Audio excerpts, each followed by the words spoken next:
morning, mga kaluto. Kumusta kayo dyan? Welcome back to my YouTube channel. Mga kaluto, kung hanap nyo ay simpleng lutong ulam, tara na, manood na kayo sa YouTube channel ko, Kalutong Bahay Recipe. Dito po lahat simple. Simple ang sahog, simple ang luto, pero masarap. Abot kaya pa ng bulsa.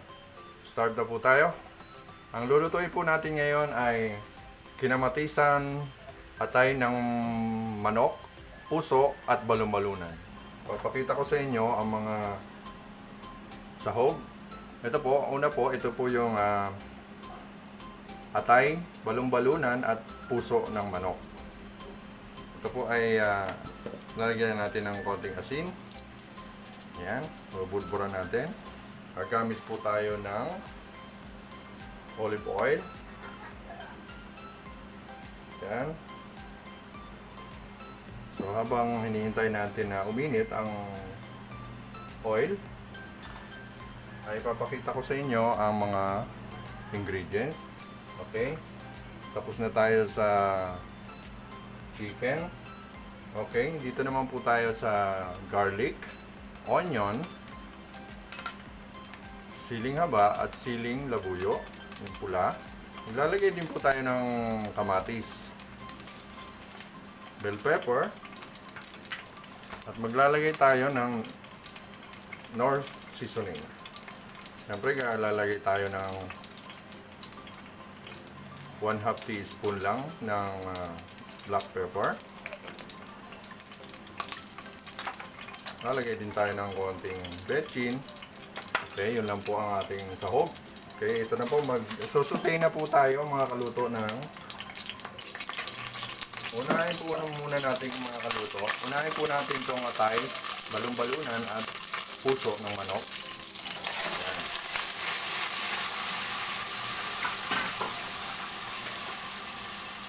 Ayan. Ipiprito natin ang bahagya.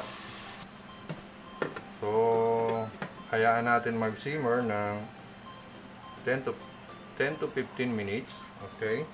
Babalikan natin mamaya para palambutin natin ang chicken. Okay mga kaluto. After 10 minutes, ito na po siya. I-set aside natin yung pinakulo natin, nagmantika na. Ibubukod natin yung pinakulo natin atay, balunbalunan sa puso. So dito mga kaluto, dito na po tayo magsusutay. So mga kaluto, magsusutay na po tayo ng garlic. Yan po mga kaluto. Unahin natin ang garlic.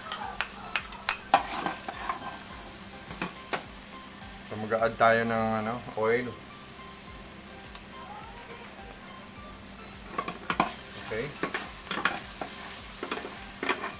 So pag nakita nyo medyo golden brown na yung bawang or garlic, susunod nyo na yung onion.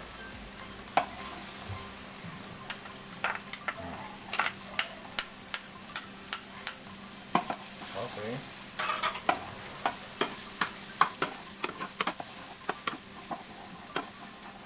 So after ng onion, sunod na natin ang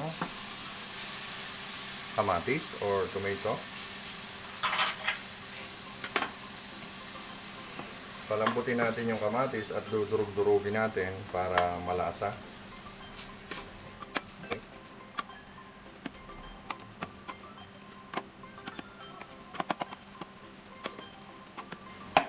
So ayan, pag nadurog-durog na niya, nadurog nyo na yung yung kamatis, pwede nyo na ilagay yung bell pepper.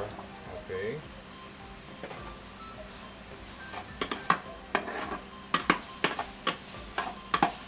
So after ng bell pepper, ilalagay na natin ang pinalambot nating liver, heart, saka balunbalunan. Okay. Lagyan na natin. So, isasangkot siya mo ulit. Ayan. Sasote mo lang.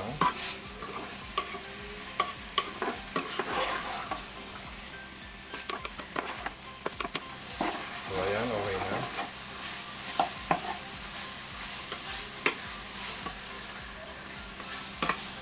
Ngayon po, pwede mo na siyang timplahan.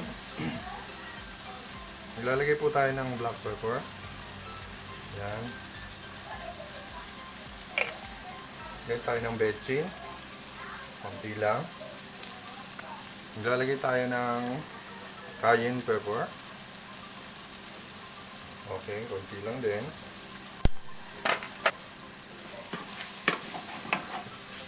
Ayan, halo-haloin lang. So, maglalagay tayo ng sili. Ayan. Ayan po, maglalagay na tayo ng lastly, maglalagay na tayo ng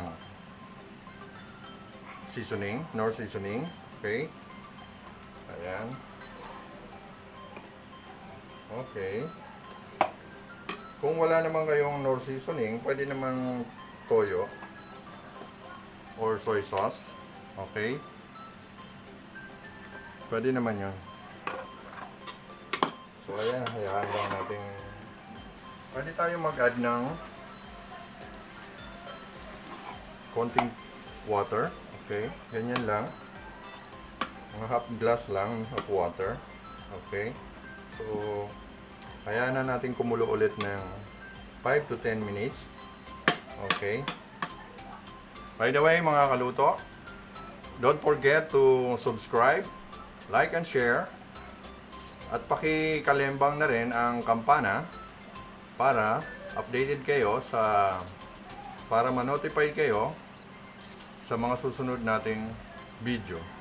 Siya nga pala, shoutout sa Kabikulan, lalo na sa Batch 89 Gubat National High School at sa Gubat Noon Kami Group. Shoutout sa inyo. At sa Aldana Elementary School, sa teachers and principal, shoutout din. At sa mga OFW natin dyan, sa mga ibang bansa, of course. Mag-ingat po kayo. Alam ko mahirap kasi dati rin po akong OFW, pero tiyaga at tatag ng loob, dasal. Dasal lang sa araw-araw. Okay mga kaluto? So hayaan lang po natin to ng 5 to 10 minutes, takpan po natin. Babalikan po natin mamaya-maya. Okay, ayan po mga kaluto, after 5 minutes. Pwede na po siya, luto na po siya mga kaluto. Napakasarap. Ito po yung tinatawag na kinamatisang atay, balunbalunan, puso ng manok. Nagpa-plating na po tayo.